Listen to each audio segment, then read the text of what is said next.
A customer plowed me F25 while at work. I work at a small diner as a server. There were a few couples and people but loads of empty tables. I went over to a table to take an order for this guy. He looked about 25 to 35, very in shape and very attractive.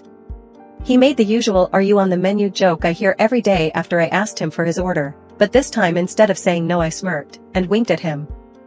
I took the rest of his order, put it through the